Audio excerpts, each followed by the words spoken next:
of a music video in Havana, the crew gets a little help from above.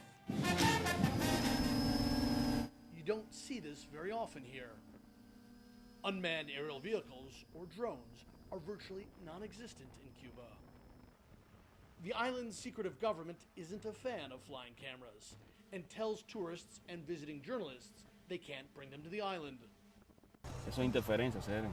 But for the first time, a group of Cuban techies who've been building their own drones received government permission to fly them throughout Cuba.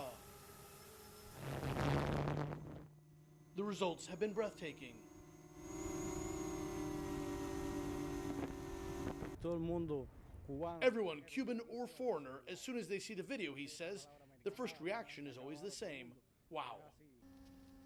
They're allowed to film hotels and attractions to help promote the island's growing tourism industry. Their cameras have captured an, until now, unseen Cuba. Images from above of a 1950s classic car traveling down the Havana seafront. Residents of Old Havana watching life go by from their apartment balconies.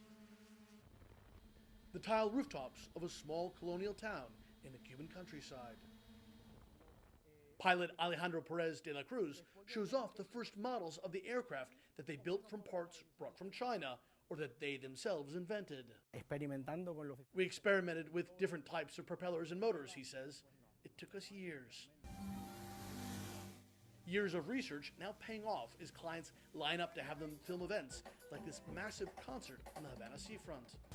Cuba hasn't embraced unmanned aerial vehicles just yet, but for those who have figured out how to maneuver the red tape of aerial photography, the view is worth the hassle.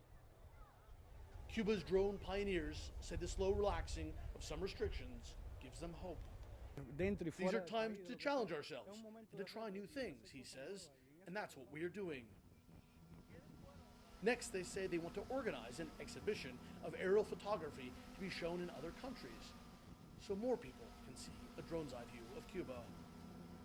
Patrick Ottman, CNN Havana.